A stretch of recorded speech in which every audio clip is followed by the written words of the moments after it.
Okay, so here we are. Let's see. Hopefully my mic is working. Trying to make sure I don't have any audio issues since I've had those recently. Let me know if you guys can hear me.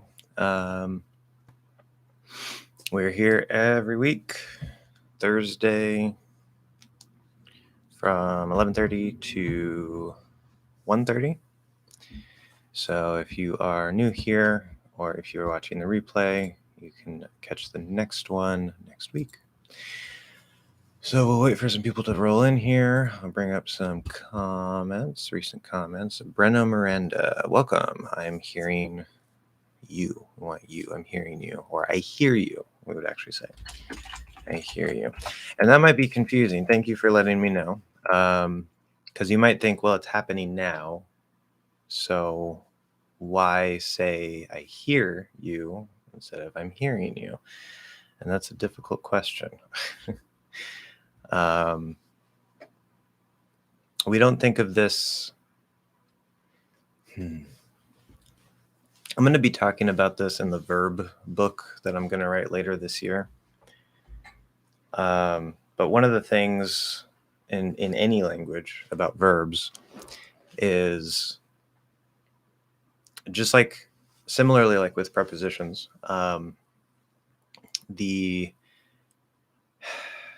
every language has its own personality, and that it's semi-independent of the speakers of that language. And dialects are important. So like British English is a little bit different personality than American English. Like they say at the weekend, we say on the weekend. I need to use the pronoun together. Yes, you need the object pronoun here. So I hear something. I hear you. I hear whatever. If hear, well, technically it depends on how we use here, but generally, like just the basic use of the verb to hear, it needs an object. You hear something, or you are hearing something, depending on how we're using it. But going back to like, okay, should you use the continuous or not? Every language has its own personality, and part of that personality is a big part of the personality is the perception that the language has of time and space. And so, like I was talking with in a comment recently with another subscriber who's from Poland, and he says that in Polish, when you're talking about a parking lot, we say in a parking lot, and that's because we think of a parking lot as a container for cars, right? But in Polish, apparently you say on a parking lot, and a parking lot is a surface, so that's a perfectly fine way to look at it. But that's not how the English language or the personality of the English language likes to look at a parking lot. So with verbs, or like the difference between different tenses or types of tenses, it's kind of the same. Like in Spanish, a lot of the time, like there is a future tense in Spanish. They have like I will go, iré. They have I'm going to go, voy a ir. It's almost exactly the same as English. And then they have I go, voy, right? But the exact usage of those three things don't match English, right? So Spanish very rarely uses iré, that like I will go. They'll much more commonly use either I'm going to go, or they'll just use that simple present I go with the future based on the context. So it's like they're saying I will go, but the grammar is just I go, if that makes sense. So like there's a Shakira song where she says a donde quieras voy. So like wherever you want to go, I go. But I'm pretty sure based on the context, it should be I will go. Like wherever you want to go, I'll go. So Yeah. Anyway, the exact use of like the present simple versus the present continuous, the basic idea that you learn, which is generally true, the continuous tense is something that's happening now. But this is a good example where actually we wouldn't use that continuous tense.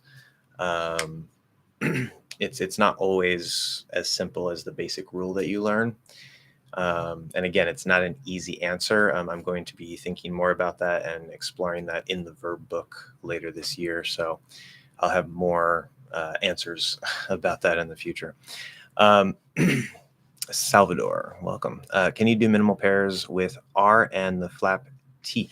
I think, well, it's actually flap D. There is no flap T. It doesn't exist because it's a D sound. Spelled with a T, it's still a D sound. It doesn't matter. If we say water, spelled with a T, it's a D sound. If we say ladder, spelled with a D, it's still a flap D. It's a D sound, but it's exactly the same sound. Hello, Finn. Welcome. You're welcome, Breno. So I think I have that on my list. I have a big, what I'm trying to do in the first quarter, my business quarter, the first 3 months of this year is just finish up all the main lessons for the pronunciation course. But there's many extra practice lessons, which includes some minimal pair lessons that I still am going to be making. But because they're not the main content, I'm trying to get all the main content done, and then throughout the rest of the year, as I work on other things, I will also be making those extra practice lessons to fill in those gaps. And I think, if I remember right, where is my document? Open. Let's see here. This is not gonna be what I want. I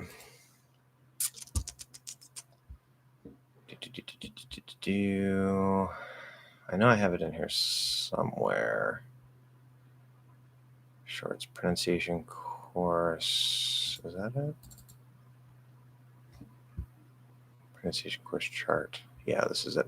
So yeah, I have a very long list of extra practice lessons. I'm going to be doing, which I don't know if I've already done some of these, but like L colored versus non-L colored pairs, L colored versus R colored pairs, R color versus non-R color pairs, F versus V minimal pairs, V versus W minimal pairs, extra practice for like the strong P, the weak P, the glottal or held P, et cetera, et cetera, et cetera. So let me see if I have R versus flap D in here. I actually might not. Let me see.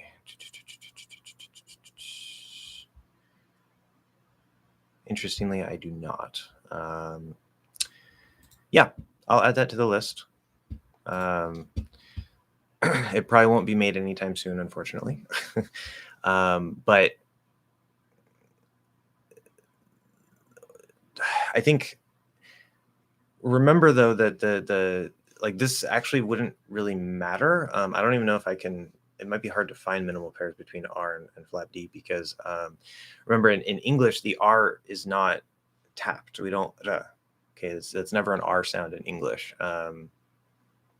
It's That sounds completely different than okay. That's probably why I don't have it on my list.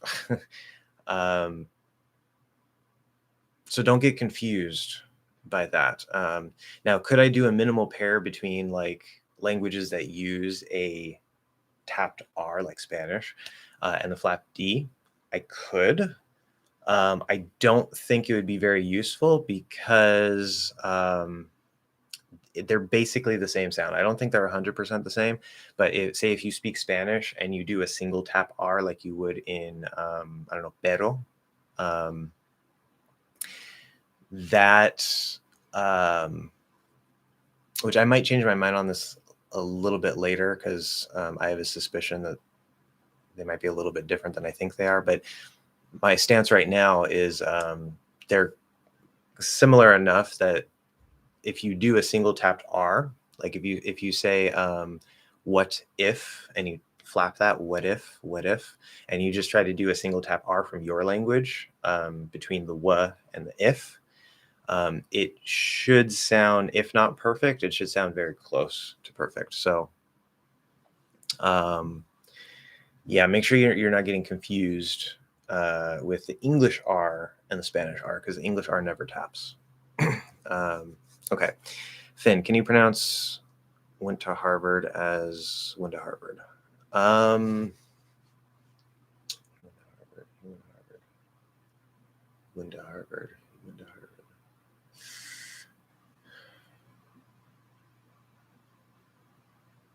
Where did you go to school? Oh, he went to Harvard. He went to Harvard. Possibly. It seems very lazy. I wouldn't say that that would be the most common thing to happen if it does happen. Because what we have here, we have two things that are probably going to happen instead, which make this very likely. One is we're either going to do like a stop T to a regular T, which is what we're supposed to do when we have two T's next to each other. So went to. So we stop the first one, push out the second one. Or we can maybe apply the NT plus vowel rule. Again, two is kind of special, and we can still just drop that T anyway and say like he win Harvard. That would be okay. But changing it into a D here,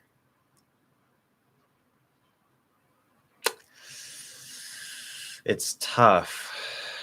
I would generally say I would not recommend that. If you hear that, okay, I guess that it exists, but I wouldn't recommend saying it that way. That's maybe something that can happen, but definitely, as I said, the other two cases would be much more common.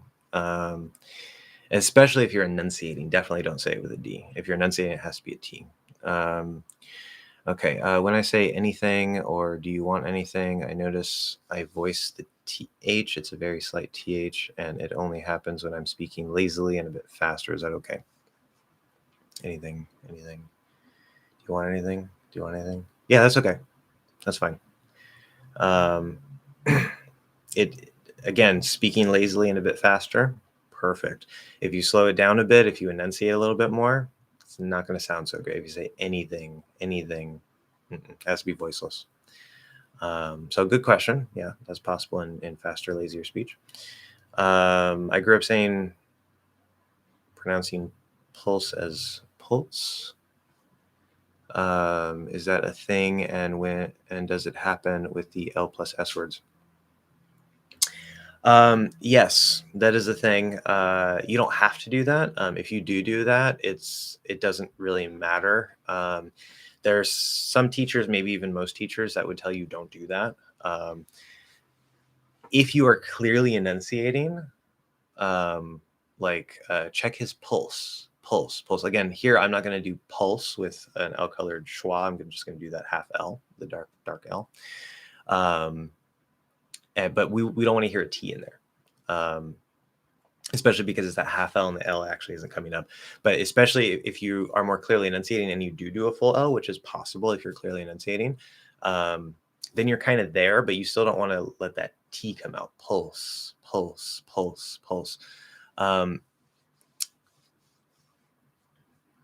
But you'll very commonly hear, like with the word else, you'll hear a lot of natives say like, oh, anything else, or what else do you want? What else? I don't think there's anything wrong with it.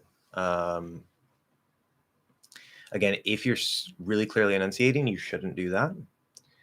But in the flow of normal speech, or especially fast speech, I don't really see any problem with it. So I wouldn't worry too much about it. The T in used to isn't aspirated, right? Because it's kind of like used. Oh, I see. Okay. Well, there's two uses of used to. Let's see here. Used to do that. I used to do that all the time. I'm not used to it. I used to do that all the time. No, so what we do here, At least the standard thing that we do. If you fully enunciate it, we'll probably do a D and a T. I used to do that, but even then, we're very likely to actually change that D into a T. This is a special case. It's kind of like how, uh, right? Normally, things will be affected in the flow of the sentence left to right, but sometimes things will go backwards, like with have to, meaning must, an obligation. Um, that the instead of the D becoming, or the T becoming a D, which could also happen, but much more commonly, the V will become an F. It'll become voiceless, and we'll say have to or have to. Um, Probably because it's such a very, very, very common combination. It sort of went backwards for whatever reason. Same thing with used to. So what we'll actually do is we'll pretty much drop the D, and we'll say used to or used to. And that doesn't matter if you're using used to like I am used to it, meaning I'm accustomed to it, it's normal. Or if you're saying I used to do that a lot, like in the past, it was a habit. And same pronunciation. Um, can you make it a D? I'm not used to it. I'm not used to it. I used to do that a lot. Are you used to that? Did you ever used to do that? So see, the thing, part of the reason here why I think this is happening is because of that S, because the S is also voiceless like the T. If I try to change it into a D and like let the T and 2 kind of disappear and it just that D is there. If I say I'm used to it, like it's normal for me, I'm accustomed to it. Then it sounds weird because I want to, if I try to keep it a D, I want to change the S into a Z and say used, or used to. And it doesn't sound good at all. Now, if I'm using used to with that like past habit, I used to do it a lot. I used to do it a lot, and change that S into a Z. It actually does sound okay to me. So, which is kind of weird.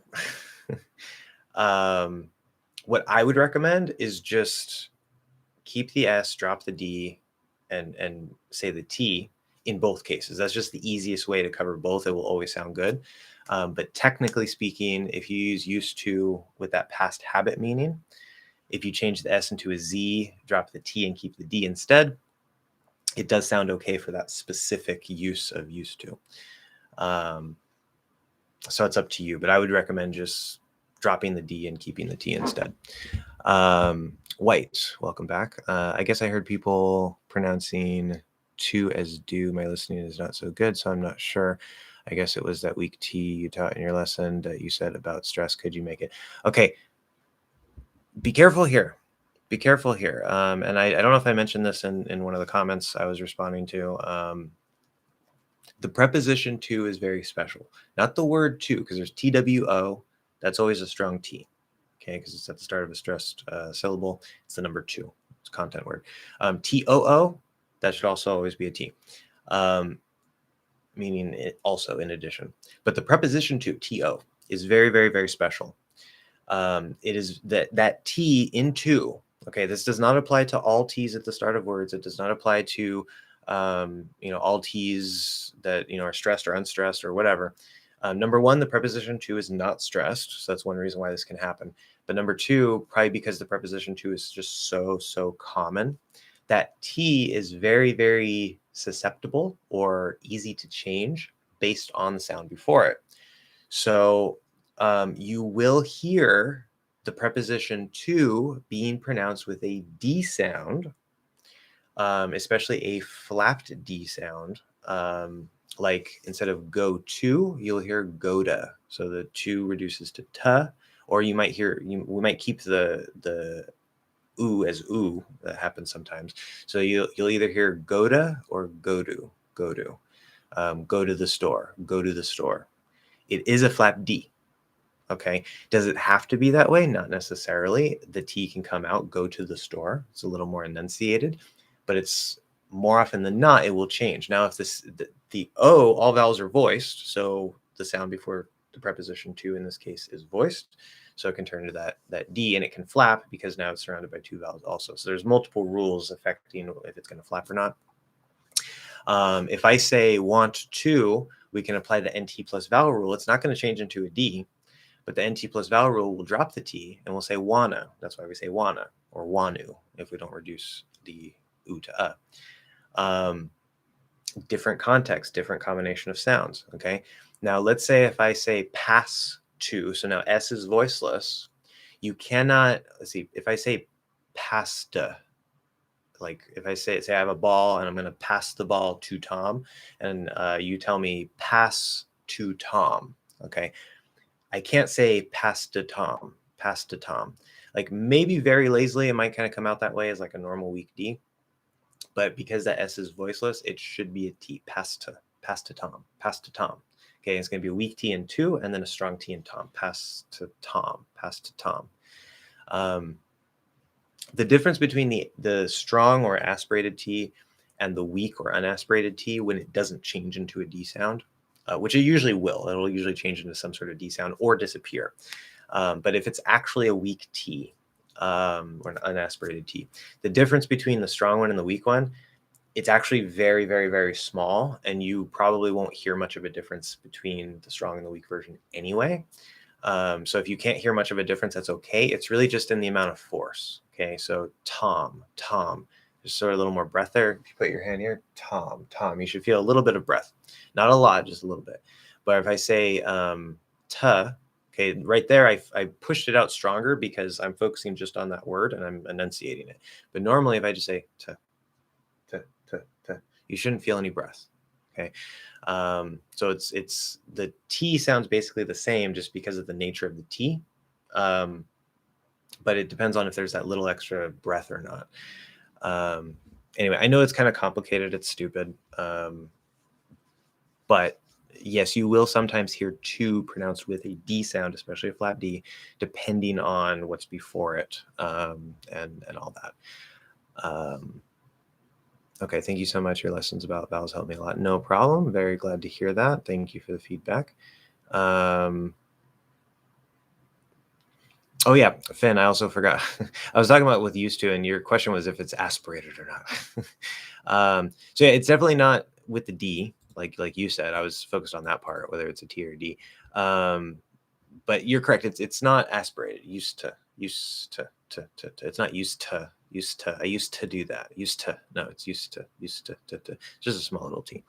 Anyway, okay, moving on. Hopefully that answers your question, White. I know that it's kind of complicated because we have different kinds, the strong, the weak, the stop version. Sometimes it disappears.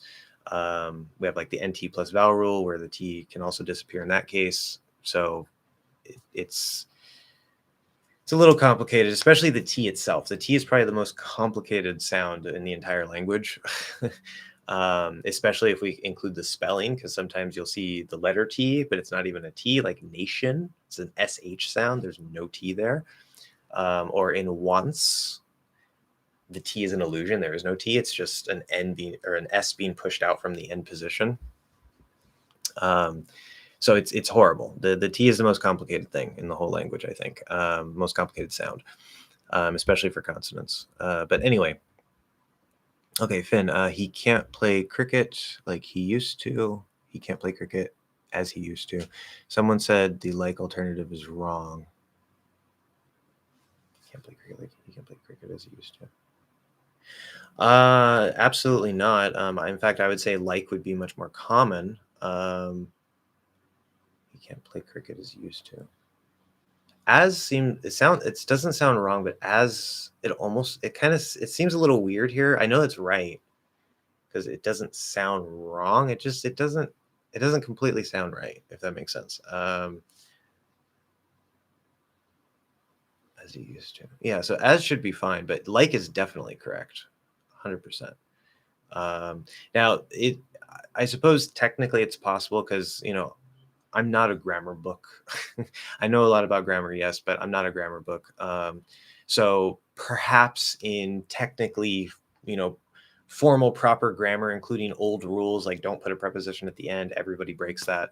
That's not even a rule anymore.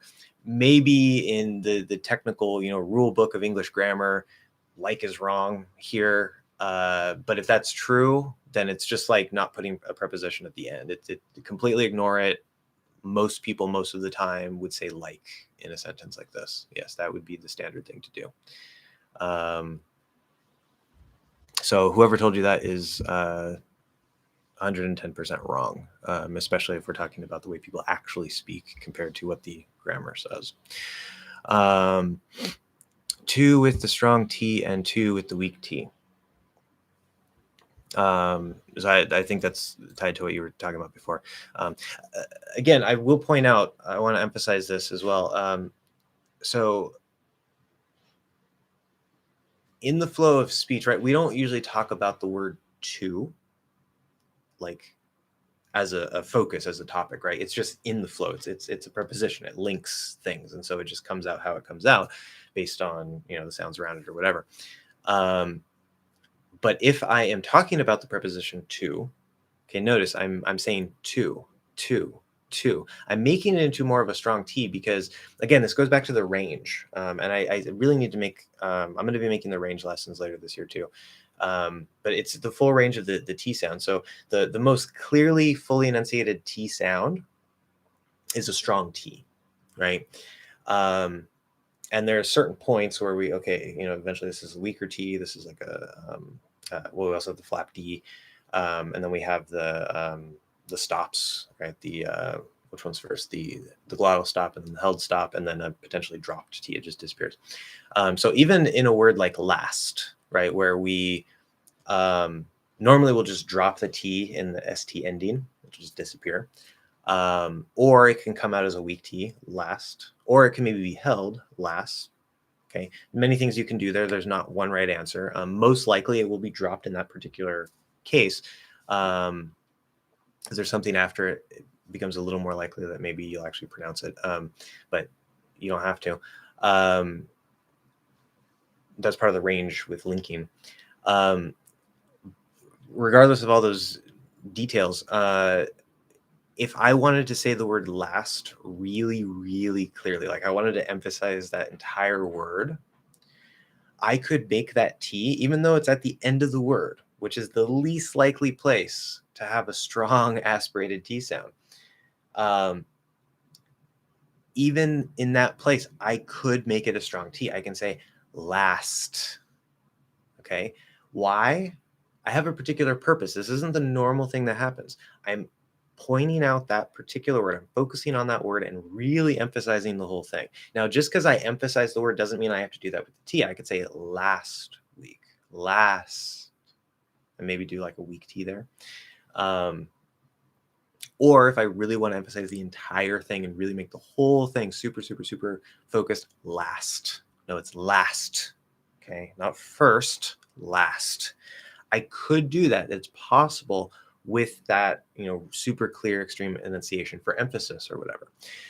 So anytime you have a T, as long as it's supposed to be a T sound, right? Like in nation, you're never going to pronounce it as a T. It's an SH sound just spelled with a T because, English sucks.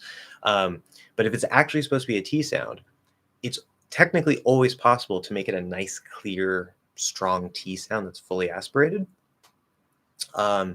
It's just that it's very, very, very unlikely unless it's at the start of a stress syllable. Okay, that's when it has to be aspirated. Any other case, it's technically possible to make it strong, fully aspirated, just not likely, okay, because there's less stress or because it's, it might disappear based on certain combinations or whatever. Okay, we have a super chat here, so I'm going to go ahead and skip the line really quick. I will come back to the flow in a second here. John, welcome. Where exactly is the alveolar ridge?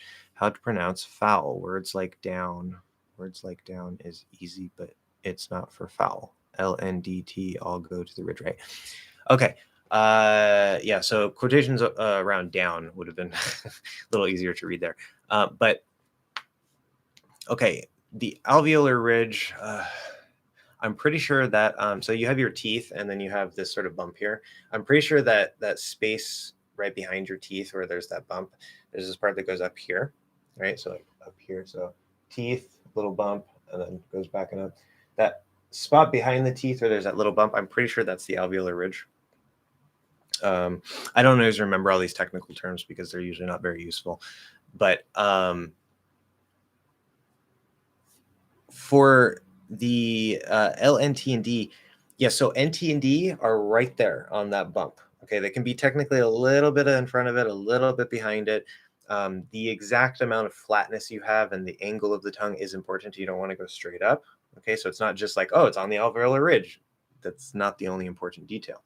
But yes, they are placed right there pretty much on that bump. Okay. The L, no. Okay. Remember, we have two types of L's. If you do the dark L, what I call the half L vowel sound, the tip of the tongue does not even come up. So in the word foul, if you fully enunciate it, you could choose to bring the tongue up and say foul. It's okay. It's possible. Not likely, especially in American English. Very, very unlikely. And so for that dark L, that half L vowel sound, you're using more the back of the tongue. The front, even if it could possibly point up, but it's not going to touch. Okay. So if you're using that L, which you would use in the word foul, there's no touching, there's no ridges, there's no anything for that. Now, if you say, for example, the word like, okay, where we're more likely to use that full L, the light L sound, then you could, it's the TD and N are kind of either on the bump or usually a little bit behind it, maybe a little in front. We don't usually get that far. That's maybe more for like the dental. We start getting the dental, it's a little flatter for the TH replacement. But the L, it will either go like right in front of that ridge, not quite touching the teeth, or you can put it right in that corner where your teeth go up into your gums, or you can put the tongue like this for the L. It doesn't matter. It does not matter. There's a whole range of placement for that full L or the light L sound. So I can say, I can even do like that, stick my tongue between the teeth. That's not common. We usually save that for like really exaggerated or super enunciated. Like if I say, I love that, and I don't have to do it like that just because I'm exaggerating, but you might see that sometimes. So we can say love, love, love, love. And now you can't really see it very well, but I'm going sort of like back here, not quite touching the teeth. Love. Okay. So anywhere from sort of the front of the ridge, in front of the bump, all the way to like flat on the teeth, and then maybe in extreme cases actually putting between the teeth. That's the placement of the L. Okay. So that answers that. If you have any follow-up questions, like something that you're confused about or something that maybe you thought was true and based on my answer now you have another question, feel free to ask. But I will go back to, and thank you very much for the $5 Canadian, John, very much appreciated. We'll go back to the normal flow here. Where were we? Okay. David, hi. Hello. How are you? I am pretty good, I guess.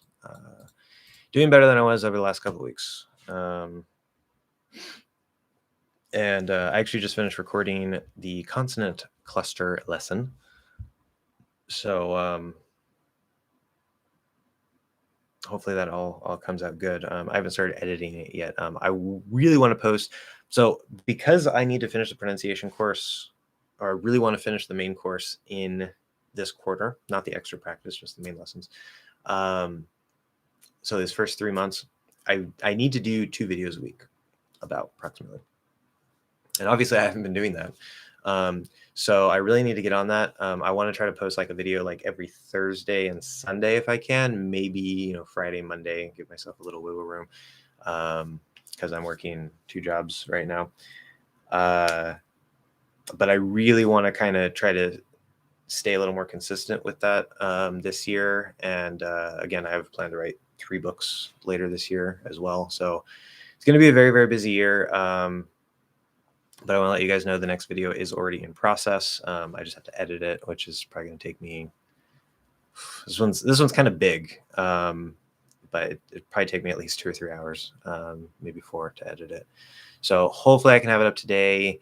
If not tomorrow, actually probably won't happen today because I have work later. But tomorrow, if I get up early, I should be able to do it. But anyway, just a little note on that. Meadow, how you doing? Pretty good, pretty good. Welcome, Meadow. I'm glad to see you here again. Breno, can in the sound the same as in a? No. So this is a good question. I get this every once in a while. And I've talked about this before. I have a lesson talking about the dental T and D. Go watch that lesson. I talk about this. But really quick, when you have an N plus a TH, especially a voice TH. So the difference, we'll just talk about this particular difference. You can go watch the lesson for more details. But within we're doing the N here. This is the normal placement for N. It doesn't touch the teeth. Okay, N is up here. Okay, so we say in, okay. Now for in the, okay, if you fully enunciate it and you say the N and then the TH, you can do that in the. Normally we don't do that. We can replace the voiced TH with what's called a dental N, which otherwise does not exist in English. It's only a replacement for the voiced TH. Most natives don't even realize that they do this. I didn't realize this until a few years ago, or a couple, I guess, maybe it's a couple of years ago now. But what you can do instead, the dental T or D, it doesn't have to actually be on the teeth. It just needs to be, it could be up here, but it's a little flatter than the normal T or D because it needs to sound flatter, more dull. So instead of duh, which is a nice clear D in English, which is here on the bump, you say the. See, it's kind of flatter. The easy thing to do is just put it on the teeth. The. Okay. Now there's also a dental N. When you have N going to TH, the easy thing to do that most natives will do most of the time is instead of doing in the, we'll go in, do a dental N, okay? And then in the case of the voiced TH, not the voiceless TH, that's a little bit different, but in the case of the voiced TH like this, you don't even have to do a dental D. You could say in the, that's fine. Or you can just release that dental N into a. So if we go to a, in, na. If we go to the, in, na. Now there's a very small difference in sound between na and na, but a native will notice the difference. If you want to say in the and you do here, it will sound like in a, not in the. Okay. So they won't sound the same, but they will sound very similar. Okay. You got to make sure you do that right. Anyway, wait, that's so hard. This is, oh wait, this in, I'm a 100%, I'm doing it wrong. It feels like they make a TH and N together. It's so hard. Well, basically, yeah, whatever. Oh, I'm making it wrong. Doing it wrong or making it wrong in this particular case, both are fine because you can make the sound or you can, do things in a way that create a particular sound. So do or make both work here. It's a case where they both work. But anyway, yeah, so I just explained all that. Meadow, is the structure I have been working here since 5 days ago, or I have not seen, in there, I have not seen you since 5 years ago, correct? And how popular is it? And is it formal or informal? Okay, I have been working here. I've been working here since 5 days ago.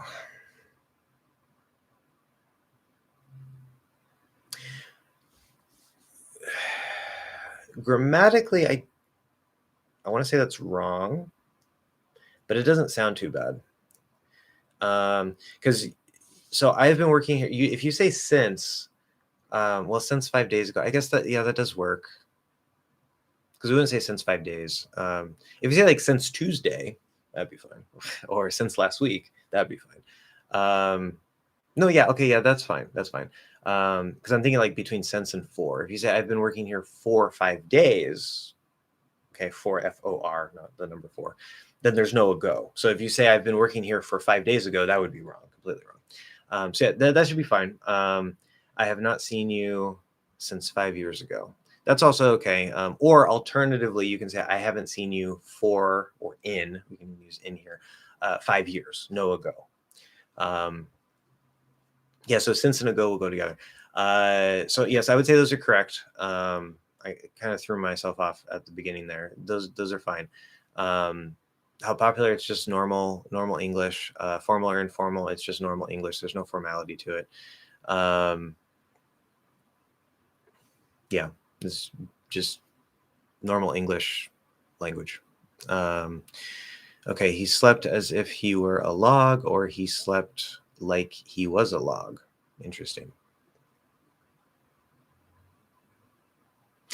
In this case, neither. We would say he slept like a log. Just no, he was. He slept like a log. If you say he slept as a log, which we wouldn't say that, but that sounds like, because remember, like and as, in this meaning of like and as, because there's more than one meaning of these words, sometimes they're interchangeable and it doesn't matter, because they can mean pretty much the same thing, but they're not always interchangeable, and it's a subtle, stupid, difficult point. But if in this case, if you say he slept as if he were a log, that sounds like he was, like, maybe he's an actor, he's pretending to be a log, like actual, like he's dressed up as a log or something.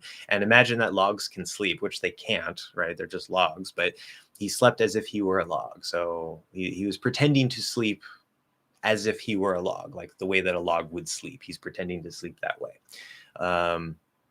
It just doesn't work. And that's tied into, again, I haven't perfected or completely found the logic of as yet. I'm going to do that in version 2 of the preposition book. But I've identified as, the keyword for as being, and that would fit perfectly with what I just described. So he slept like a log. Perfect. Or he slept like a baby. Okay, have you found your assistant, by the way? I believe so, but unfortunately that's gotten pushed back to a little bit. Back to added extra sound there. Pushed back to, oh, I did it again. Got pushed back a little bit. I don't know why I'm adding an extra sound in there. For some personal finance reasons, I'm not going to go into the details of my personal finances, but there's some things I got to take care of. And before I hire an assistant, I want to create an LLC for the business and bring like the books under the English Hex umbrella. So there's like, it's not just a channel, it's like a full business thing.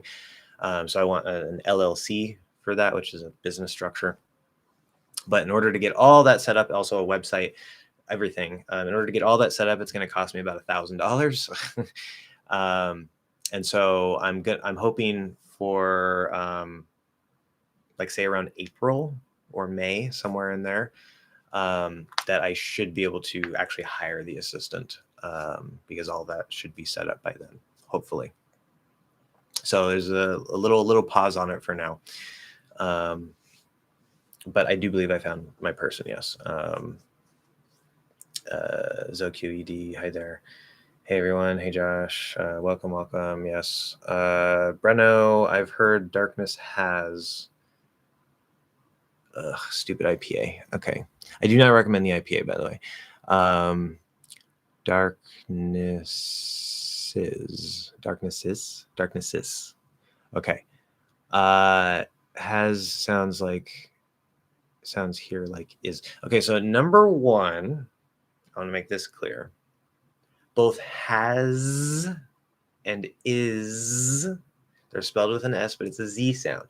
Now, you might hear partial end of word devoicing, where you will hear an S sound at the very end of has or is, but it starts in a Z. It's supposed to be Z. If you fully enunciate it, is a Z. There's no S in it.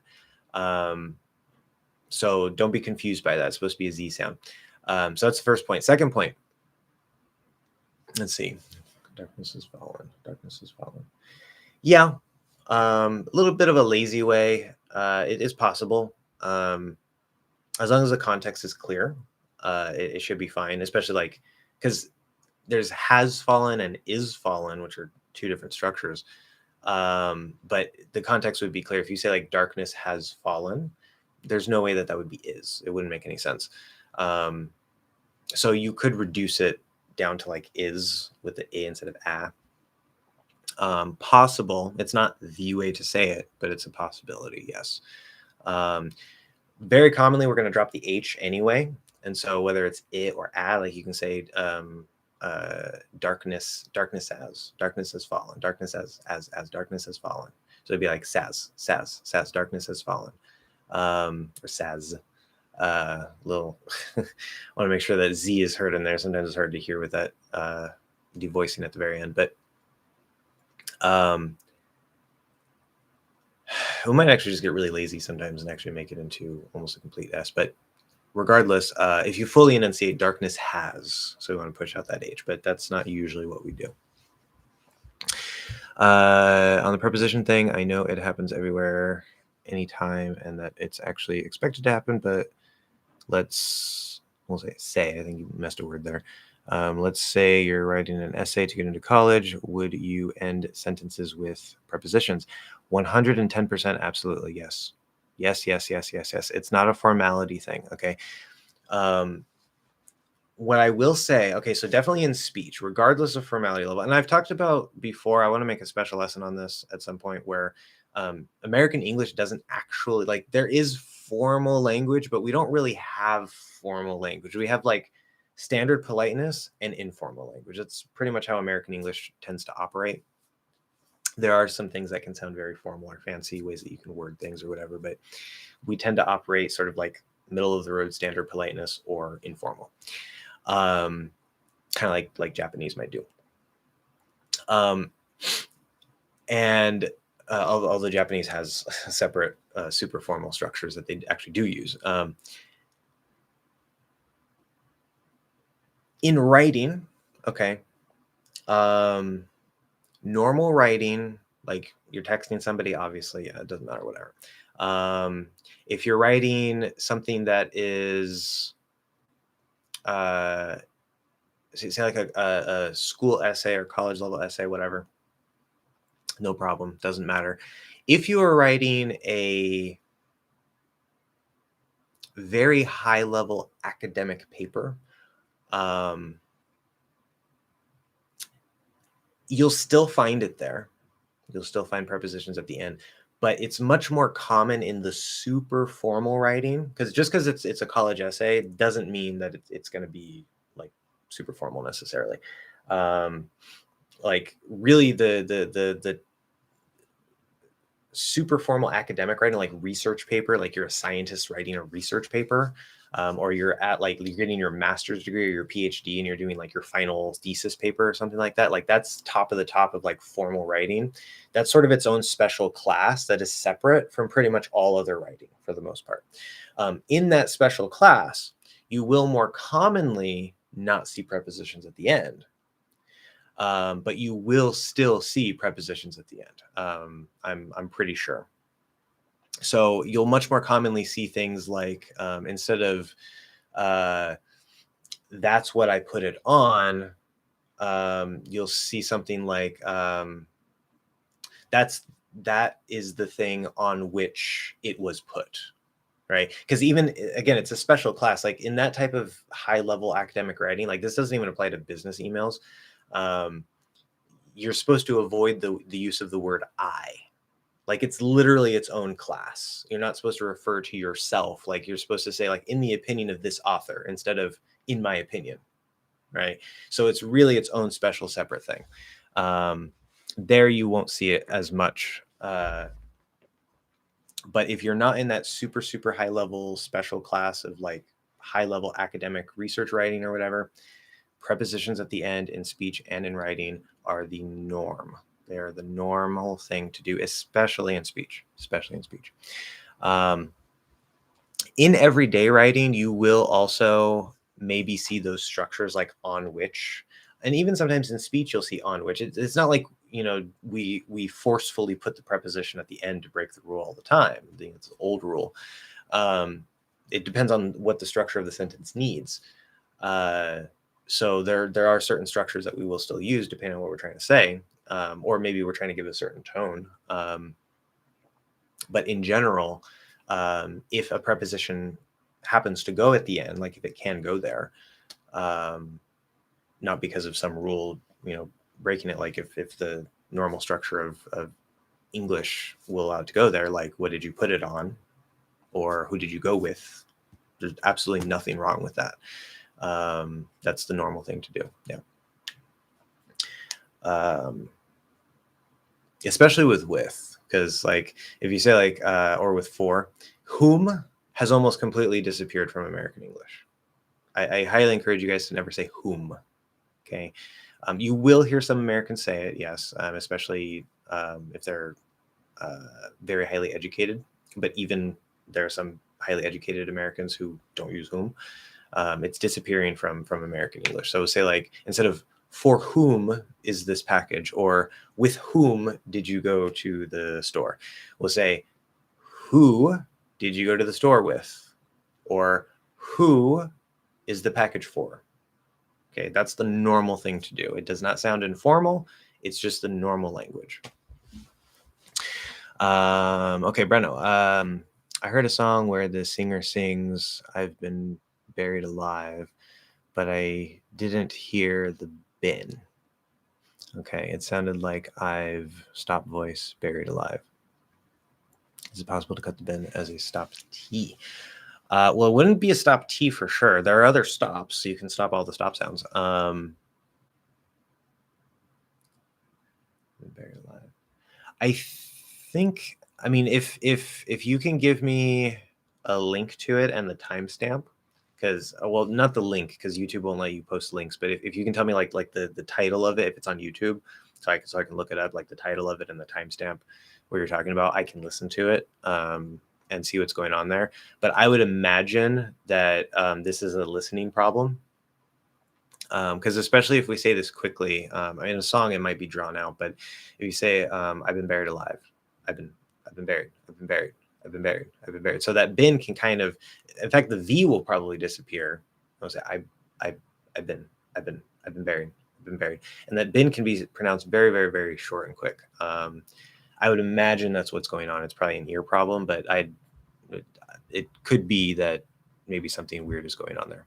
And especially in music, you have to be careful with music, because strange things can happen in music. I don't imagine this being a strange thing that would happen, but there are strange things that can happen in music. I don't recommend music for pronunciation, as a general rule. Although with the mouth posture stuff and the center of gravity that I'm going to be making a video on very soon, it should be the next one up after this next lesson that I'm making right now. Music is super useful for that, and I'll talk about why later. It's a special case, but etroxylon, or no, erytroxylon is such a fun name. I'm pretty sure I've seen you here before. Welcome. Hello. The T in Britain is between vowels, so why do you use a held T instead of a fast D sound like in British? Well, okay, so first, it's not a fast D, it would be a flapped D. It has nothing to do with the speed of it necessarily, although technically on the range it is a little faster and whatever, but it's called a flapped D, not a fast D. So it's not British, like just really fast, it's flapped. British. Okay. The flap D is not just a faster D sound. There's a little extra to it rather than it just being faster. But anyway, that aside, why do we do this? Well, that is because dialects are a little different, right? You'll hear, say in Cockney British, which isn't proper Queen's English, but it's a very common other dialect in British English. They'll say British, so they'll stop that T. Okay. But in American English, whenever you have a T and then a vowel and then an N, okay, like in mountain, Latin, doesn't matter if there's an N before the T or not, but mountain, fountain, Latin, Britain, etc., etc. If you fully enunciate it, you can use a T. That's the fully enunciated way to say the word. Britain, Latin, mountain. There's no problem with that. However, in the combination T, this also applies to D, by the way. If it's in the combination T plus vowel plus N, whether it's the end of the word and the middle of the word, it generally doesn't matter. What we like to do instead is you don't have to drop the vowel. There's a sort of a range of possibilities here, but what we'll commonly do is we'll eat that vowel, we'll drop that vowel, we'll stop the T, and then just release the N. Britain, Britain, mountain, mountain. Why? Because the T and the N are already there, and there's just this little vowel between them that we can just make disappear. We don't have to actually say it. So that's why it's a special combination. It's a special combination. I was going to say one more thing about that. Oh yeah, the D example would be like in garden, right? You don't have to say garden. You can say garden, garden. It's going to sound a little bit different. We get a bit of a nasal plosive because of the voice and all that stuff, but it's the same underlying mechanic and rule that's happening there. Britain, garden, same idea. It's just the D is voiced instead of the T being voiceless. Okay, what do you think about Stephen Krashen? I always want to say Stefan. Pretty sure he pronounces it Stephen. Anyway, I don't know. Stephen Krashen's, so many apostrophe S there. Input hypothesis. He states that talking is not practicing. Do you think it's possible to learn how to speak by only reading and listening? Okay, so there's a number of things here. What do I think about his input hypothesis? I'm not a complete expert on all the details. I've done research on that. I know basically like his whole N+1 and all this stuff. I do think that in general, obviously he's done a lot of research. He's one of the bigger figures in linguistics. I'm generally a fan of the input hypothesis. I disagree with some of his conclusions and some of the things that he says. But I do think obviously input is the base of everything. Even if you take a speak from day one approach like Benny Lewis, you can't just start randomly trying to say things in the language if you don't first say, oh, okay, how do I say, hi, my name is blank, right? Like something like that. Like you need to, even if the grammar isn't right, you need some sort of like, oh, okay, there's this word and this word and this word. This is how I say it. Okay. And then and then you start trying to use it. So, the only difference between a speaking-based approach and, or I guess I would say an output-based approach, which is usually speaking, not writing, and an input-based approach, especially based on listening, the biggest difference between them is just that in the output-based approach, you're taking the input that you get and immediately trying to use it, which is perfectly valid and works perfectly fine. It's a lot more stressful. It's a lot more intensive, but it works perfectly fine. The input-based approach, based on listening and usually also reading, where that doesn't really worry about the speaking right away, less intensive, tends to take longer. Right? If you want to learn language fast, you should speak from day one. That's the fastest way, hands down, to learn a language. But especially if you add some pronunciation work in there as well to open up your ears and start getting some of the sounds, but especially opening your ears to hear the difference between sounds. But anyway, the input one, the only biggest difference there is just that you are focusing on getting lots and lots of input without trying to use it right away. That's really the biggest difference. It's not like which one works, which one's better. They both work. They're both perfectly fine. It depends on your goals. If you need to learn Spanish in the next 3 months because your boss is sending you to Spain and he says, hey, you have to have this level in the next 3 months, you better start speaking.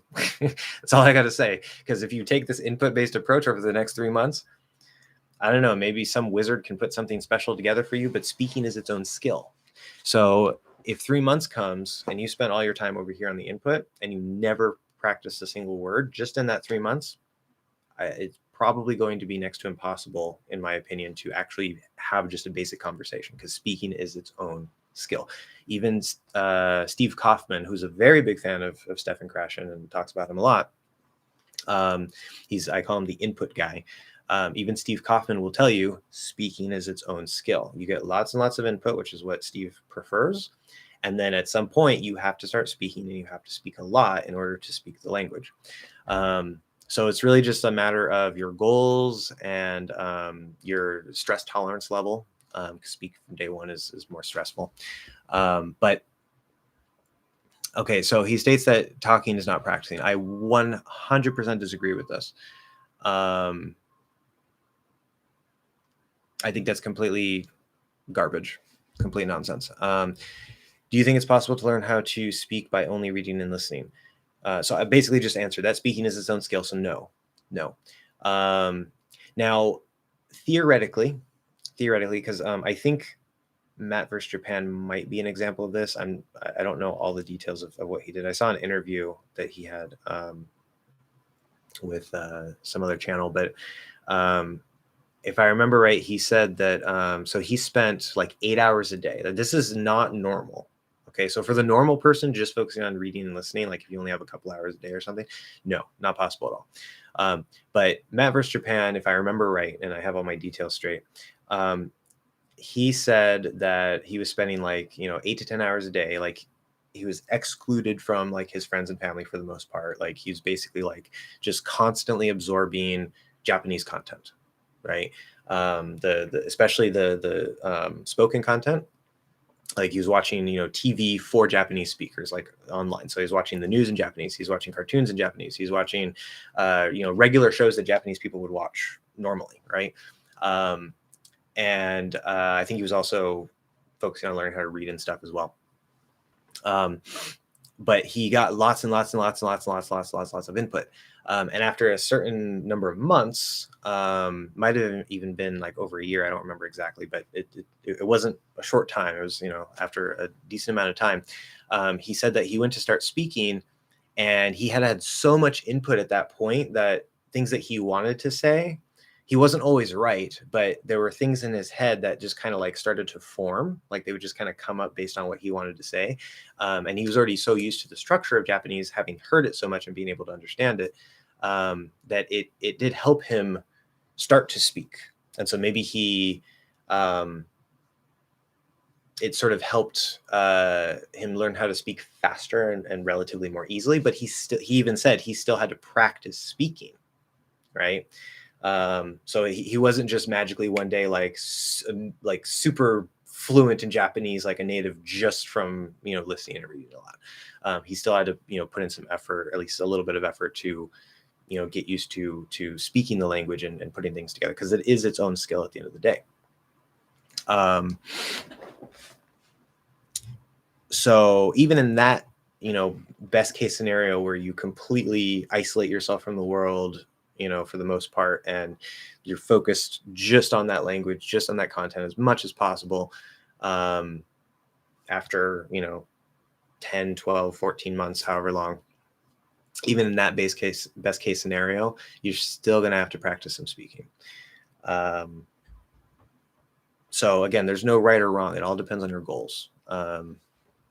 Anyway, okay, 2 vocab questions. Where are we at? We're at 12:30. Okay, we got about an hour left, guys. Keep that in mind. For people who maybe weren't here last time, I am shortening the live streams a little bit. I'm only going from 11:30 to 1:30 my time, because my schedule has changed a little bit. Just a reminder there. So I have about an hour left. 2 vocab questions. 1, is there a word in English to refer to the reddish, which I want to make sure I didn't miss any super chats, because sometimes I just don't notice. Like it just doesn't catch my field of vision because I'm so focused on what I'm talking about. Okay, 2 vocab questions. 1, is there a word in English to refer to the reddish coloring of the sky that happens sometimes around dusk? Even the clouds seem to turn pink or red. And likewise, any word for those white trails planes leave behind, that can be seen during daytime.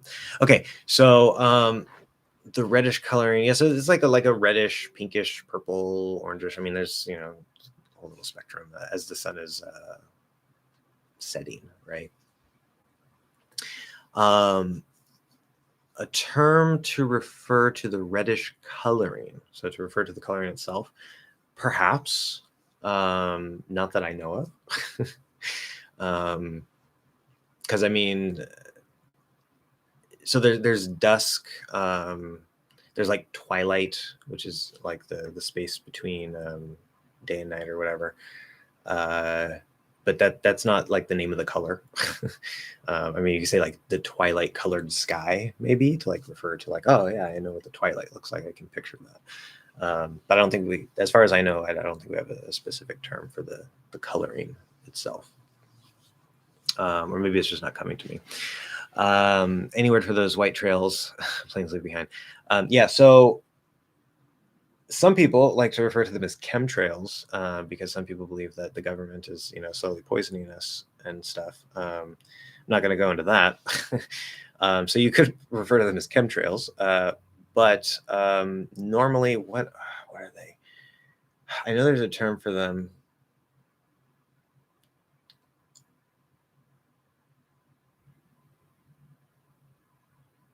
I want to say, because it's usually jets that do that. I don't think regular planes usually do that.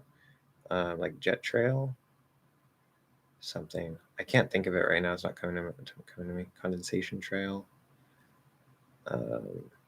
Something trail. Yeah. Let me see here. Term for white. See, there's this thing called the internet, David. Term for white trail left by